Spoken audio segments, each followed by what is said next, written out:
আগামীকাল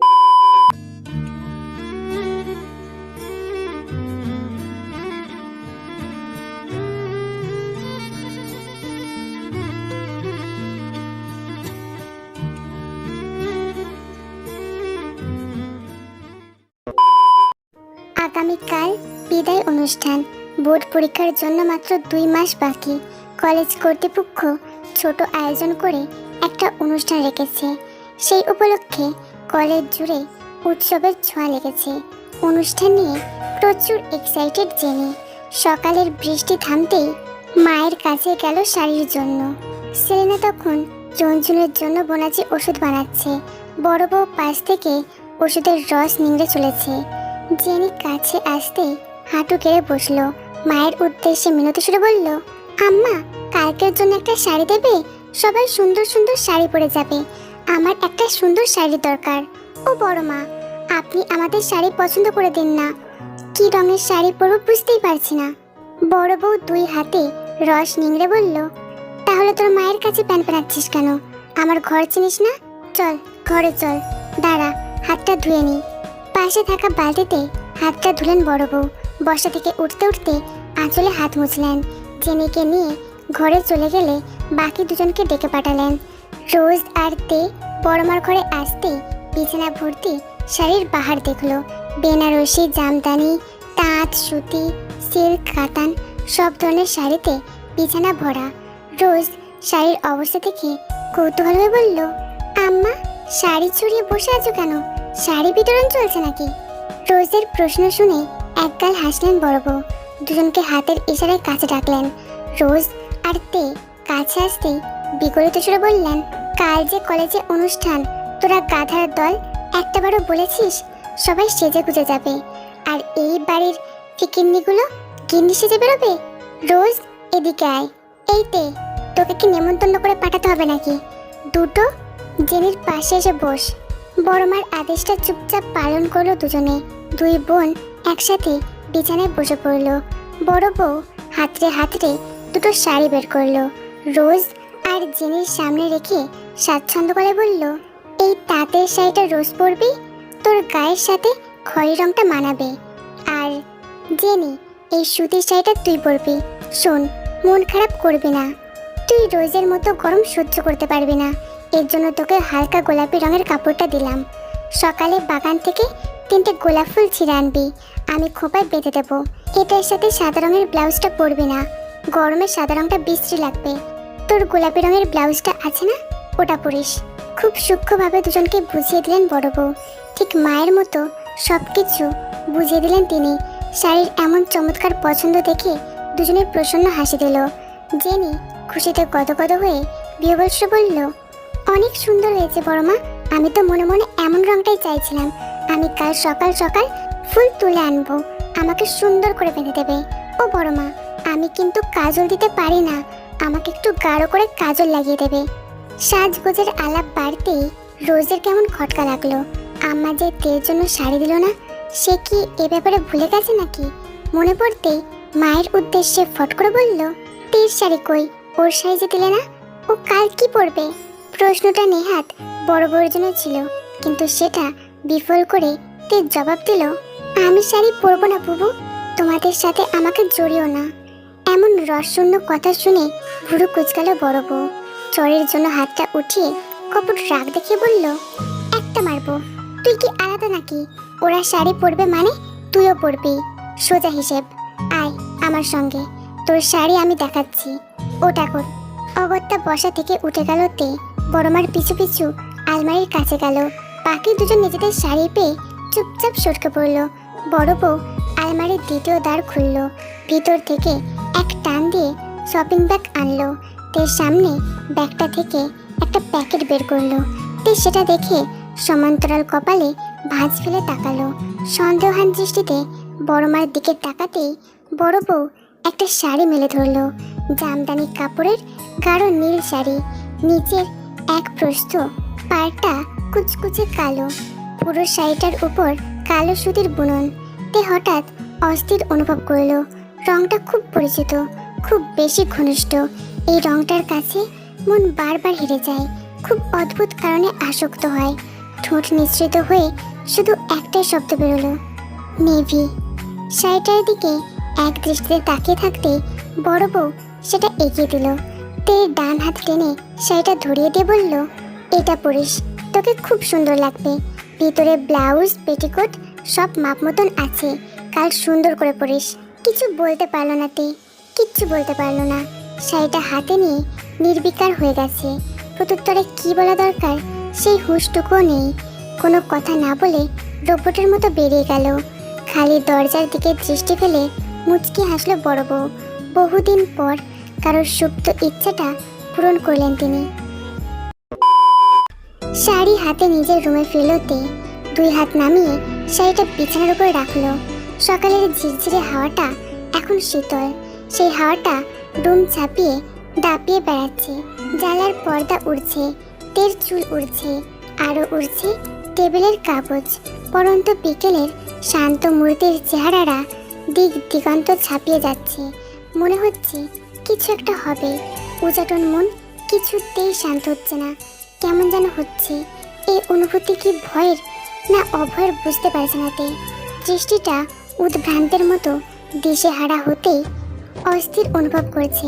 কানে আসছে কাগজোড়ার শব্দ। কোনো শব্দই আজ স্বাভাবিক লাগছে না। শব্দের খোঁজে ডানে তাকালো, তখনই ফোনটা বিপ করে শব্দ করে উঠলো। মেসেজের টোনটা কানে যেতে ধ্যান ভাঙলোতে টেবিলের দিকে ধীর পায়ে এগিয়ে গেল। মুখের উপর এক গুচ্ছ চুল চাপটা খেতে উড়ন্ত পেজে চোখ পড়ল।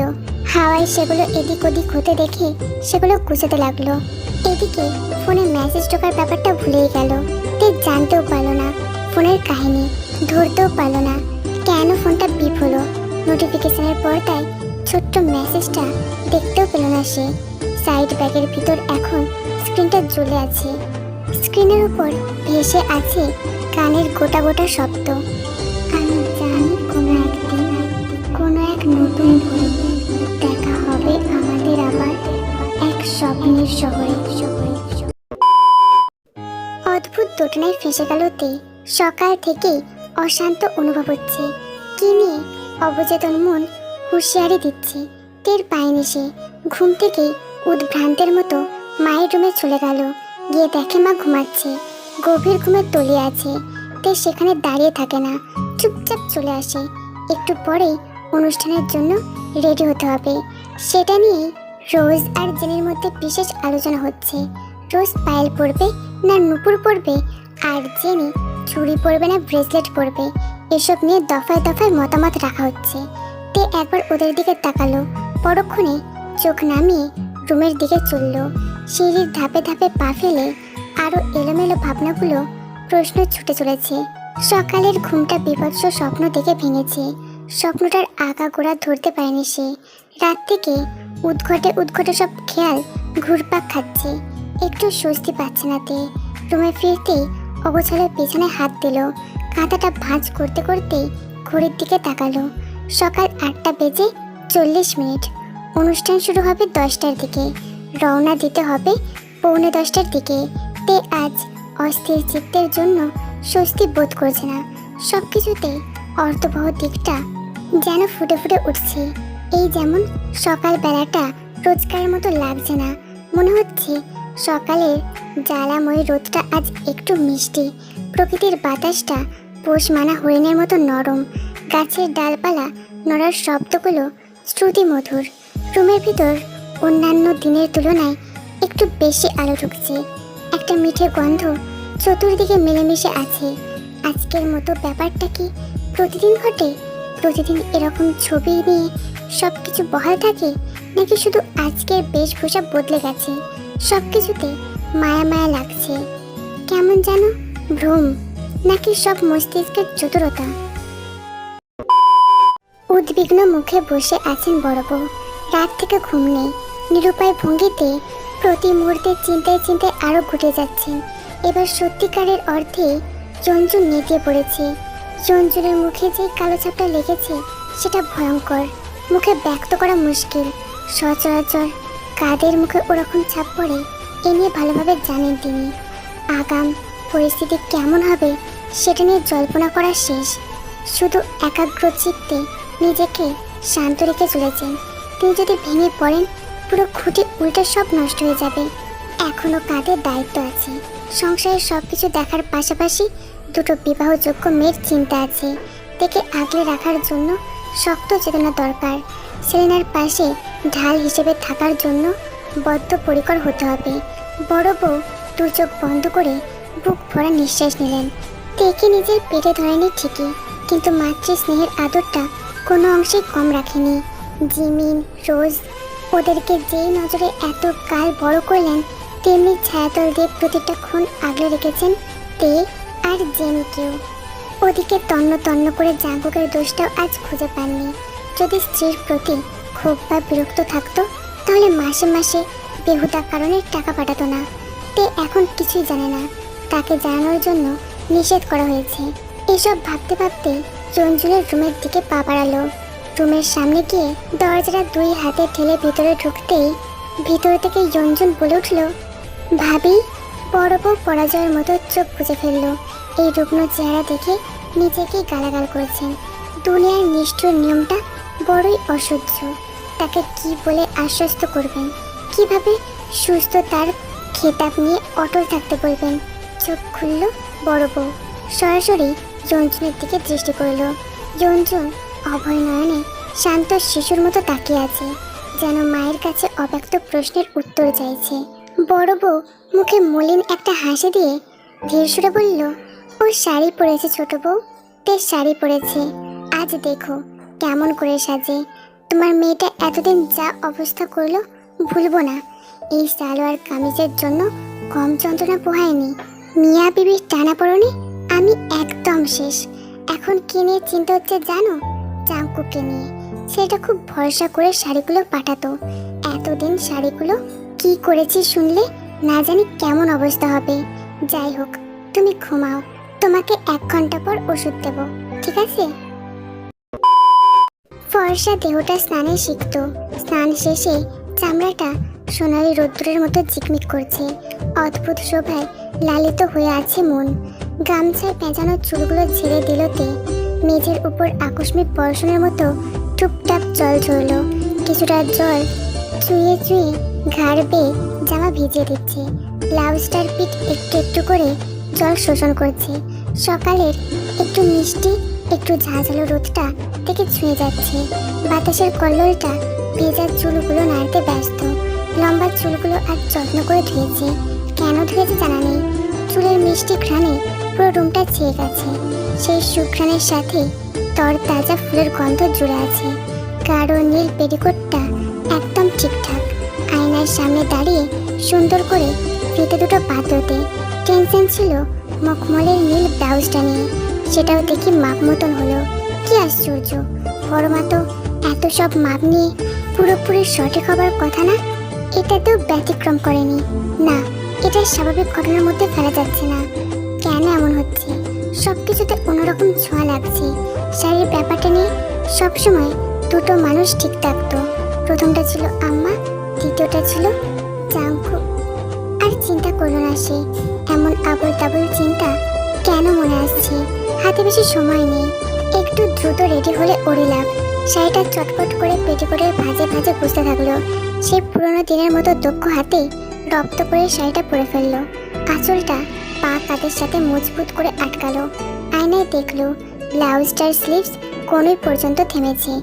এটাও কি অস্বাভাবিক ব্যাপার না? বিয়ের পর সবসময় এই ধরনের ব্লাউজ পরতো, তাও একজনের ইচ্ছে অনুসারে পরতো। তাহলে এটা আবার মাথা ছাড়া দিল সে। অদ্ভুত চিন্তা দূর করতে হবে।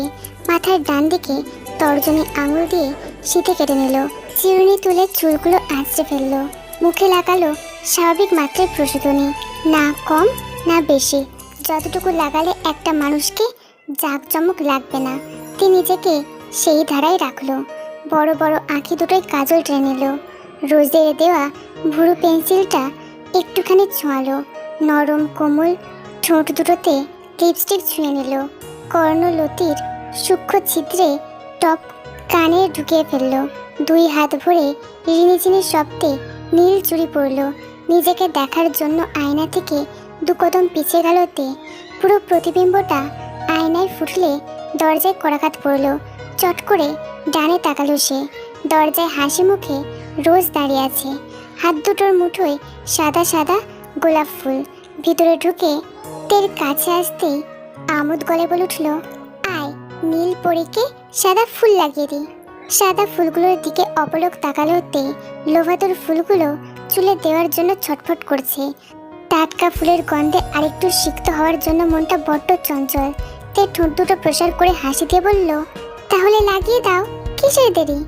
খুশিতে ফুলগুলো নিয়ে রোজ মাথার পিছনে একটা একটা করে ফুল সারিবদ্ধ করে বেঁধে দিল। দেখে নিজের দিকে ঘুরিয়ে আপাদ মস্তক দেখল। ডান হাতে বৃদ্ধা আঙুল উঁচিয়ে এমন ইশারা করলো, সেটার অর্থ হচ্ছে একদম ফাটাফাটি লাগছে, পারফেক্ট। বোনের কাছ থেকে প্রশংসা শুনে খিলখিল করে হাসলোতে কাঁধে ব্যাগ তুলে যাওয়ার জন্য প্রস্তুত হলো। দুই বোন রুম থেকে বেরিয়ে পাশাপাশি হাঁটছিল। রোজ মাথা চুলকানোর ভান ধরে ফিসফিস করে বলল, ইস যদি নেভির মানুষজন দেখতো।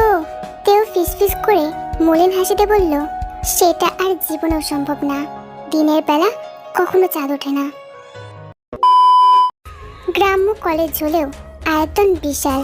সেই বিশাল আয়তনের গোলাকার মাঠে প্যান্ডেল বসানো হয়েছে। বাঁশের খুঁটি গেড়ে গেড়ে পুরো মাঠ সাজানো হয়েছে। মাথার উপর সাদা নীল গোলাপি রঙের কাপড় দিয়ে প্যান্ডেল সাজানো। মাঠে নীল রঙের চেয়ার বেছানো। মানুষের কিলিপিলি অবস্থা যেন চোখ ধাঁধানোর মতো। জেনির এমন অনুষ্ঠানে আসতে পেরে খুশিতে আত্মহারা। একটু পর ফুচকার জন্য ছুটে যেতে চাইছে, কিন্তু রোজের চোখ রাঙানি দেখে সাহস পাচ্ছে না। আধা ঘন্টার ভিতরে উপস্থাপনার জন্য ছুটে যাবে তারা। উপস্থাপনার জন্য রোজও একটু আগেই জেনেছে। জেনি ভেবেছিল রোজ তাকে ইচ্ছে মতো বকবে, কিন্তু না, বকেনি।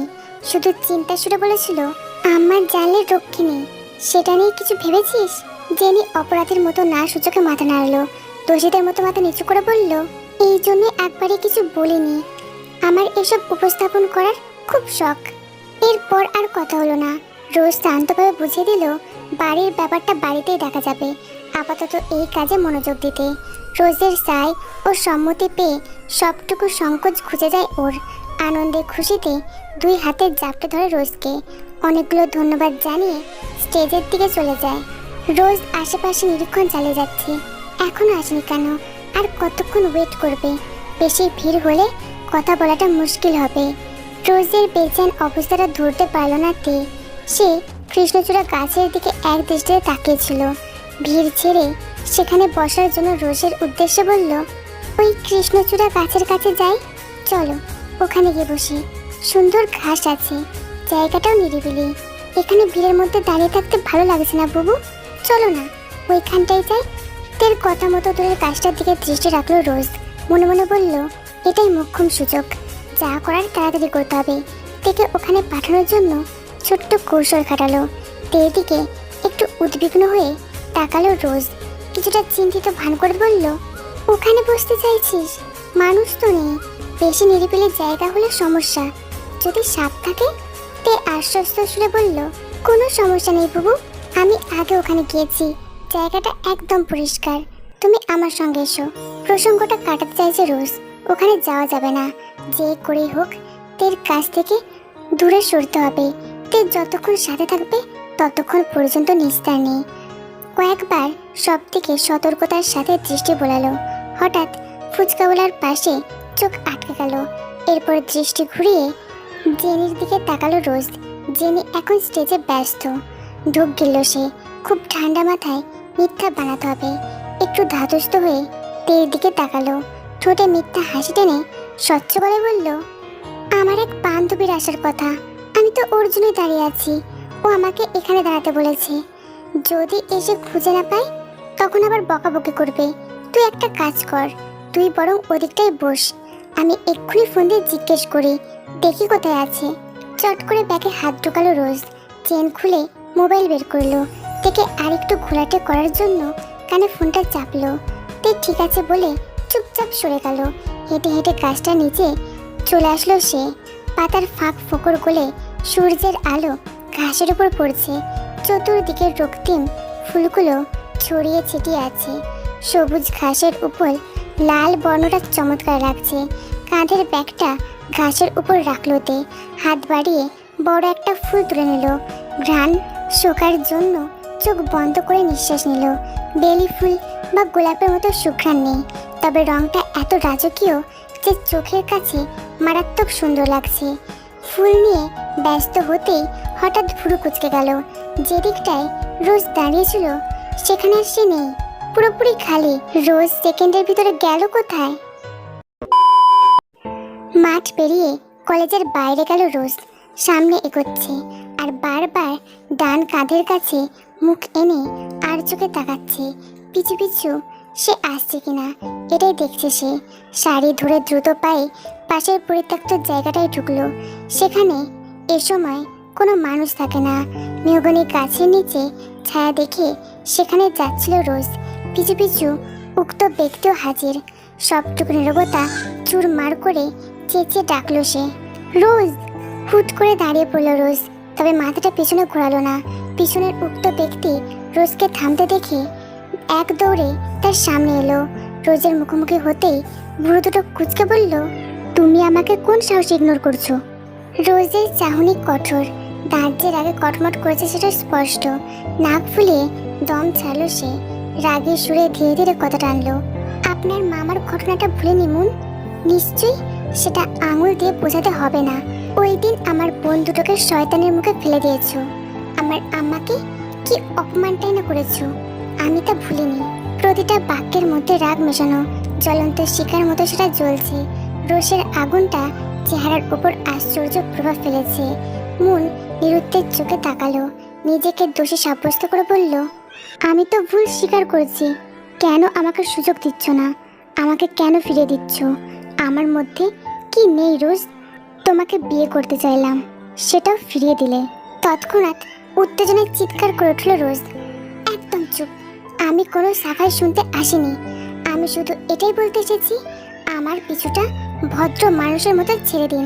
আমাকে সহজভাবে নিয়েছেন তো, সেটার জন্য এখনো চুপ করে আছি।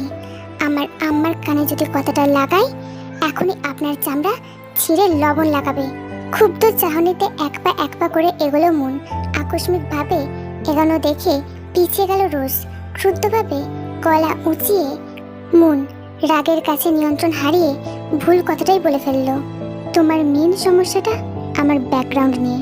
যেদিন থেকে শুনেছ শহরে থাকি, এখানে শুধুমাত্র কাজের জন্য এসেছি, সেদিন থেকেই আমাকে ইগনোর করে যাচ্ছ। ব্যাপারটা বুঝিনি মনে করেছ? আরে গঙ্গেয় মোল্লার কাহিনী শুনিনি? আর তোমার ওই জাঙ্কুক ভাইয়ের কথা শুনিনি? সবই শুনেছি। তোমার ছোট বোনের জন্য আমাকে ফিরে দিচ্ছ রোজ। ওই মেয়ে স্বামীর কাছে লাথি খেয়ে ফিরেছে, সেটার জন্য তুমি আমার সাথে? এ কথাগুলো সহ্য করতে না পেরে রোজ চট করে মনের গালে চর কষালো। আমার পরিবার নিয়ে একটাও বাজে কথা নয়। যেখানে আমার বিশ্বাস নিয়ে খেলা করা হয়েছে, সেখানে আমি চুপ থাকবো না। আমাকে এত সস্তা ভেবে ভালোই ভুল করেছেন। ভেবেছিলেন গ্রামের মেয়েকে যা বোঝাবেন তাই বুঝে যাবে? হ্যাঁ, এতটাই সহজ? আমাদের গ্রামে আসলে আর আমাদের তল্লাটে ঢুকলে আসল চেহারা চিনিয়ে দেব। গঙ্গেয় মোল্লা সবার সাথে খারাপ করেছে, কিন্তু আমাদের সাথে গলা উঁচিয়ে কথা পর্যন্ত বলেননি। অন্তত আমার দুলাভাইকে নিয়ে কথা বলার আগে নিজের যোগ্যতা দেখে নেবেন। আমি আমার বাকি বোনেদের মতো শান্ত মেয়ে না। যদি আমার আশেপাশে দ্বিতীয়বার দেখি, খবর আছে আপনার। ভুলেও আমার বোনেদের পিছু ঘাঁটাতে যাবেন না। কপালে কোন শনি আছড়ে পড়বে সেটা সময় মতো দেখতে পাবেন। দম্বে ভরা তর্জনী নামালো রোজ। দুই হাতে এক ধাক্কা মেরে মনকে সরিয়ে দিল।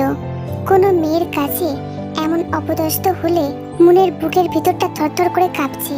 রাগ সংবরণ করতে দুই হাত মুষ্টিবদ্ধ করেছে। মাটি থেকে দৃষ্টি তুলে রোজের দিকে তাকায়। রোজের শেষ চাওয়াটার দিকে বিক্ষুব্ধ চাহনিতে তাকিয়ে ঢোক গেলে তে নিজের নামটা শুনে চোখ তুলো তে। সামনে বাংলা বিভাগের এক শিক্ষিকাকে দাঁড়িয়ে থাকতে দেখে তে সম্মান সূচকে বলল, ম্যাম কিছু বলবেন? ম্যাডাম একটু ক্লান্ত গলায় অনুরোধ করে বলল, আসলে একটু হেল্প লাগবে। কাল কলেজ বন্ধ থেকে লাইব্রেরি থেকে বই আনতে গিয়েছিলাম, ভুল করে চশমাটা ওখানেই ফেলে এসেছি। একটু গিয়ে এনে দেবে? কলেজের অন্যান্য ছাত্রছাত্রীরা যখন তার সংসার বিয়ে নিয়ে হাসাহাসি করত, তখন এই ম্যাডাম সবাইকে তিরস্কার করত, মানবিক অবক্ষয় নিয়ে এমন লেকচার ছুড়ত যার কারণে আজ অব্দি তে নির্বিঘ্নে কলেজ করতে পেরেছে। তাই শ্রদ্ধা ভরে আদেশটা মেনে নিল সে। আপনি ওই দিকটায় বসুন ম্যাম, আমি এক্ষুনি আপনার চশমা টেনে দিচ্ছি। ঘাসের উপর ব্যাগ ফেলে লাইব্রেরির রাস্তা ধরল। লাইব্রেরিটা একটু দূরে, একদম কোলাহল মুক্ত শান্ত জায়গা। দোতলা বিল্ডিং এর পুরোটা জুড়েই লাইব্রেরি। আজ সেটা খোলা থাকলেও লাইব্রেরিয়ান কাকা ছুটিতে। তে পায়ে পায়ে হেঁটে লাইব্রেরিতে পৌঁছালো। 4টা সিঁড়ি পেরিয়ে কাঠের খোলা দরজা দিয়ে ঢুকলো। ভিতরে একদম ঘুটঘুটে অন্ধকার।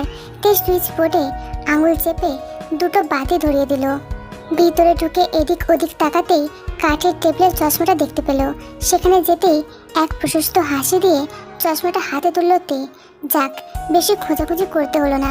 চশমাটা হাতে নিতেই ধপ ধপ শব্দ হলো কিসের? পায়ের আওয়াজ না?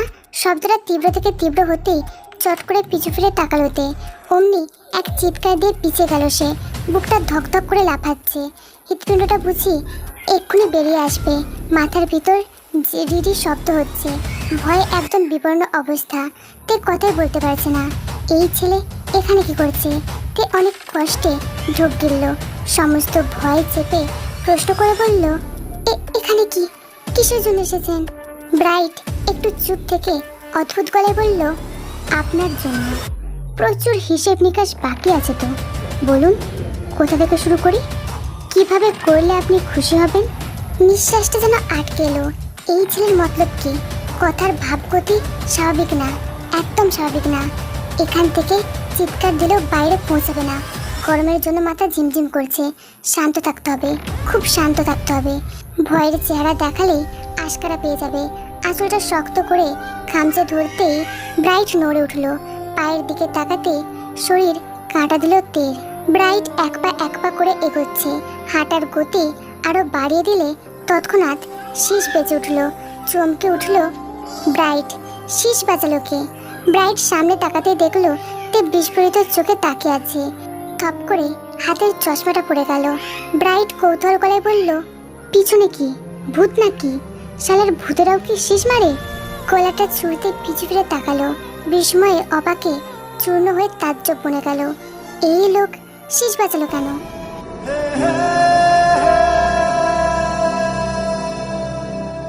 रब्बा वे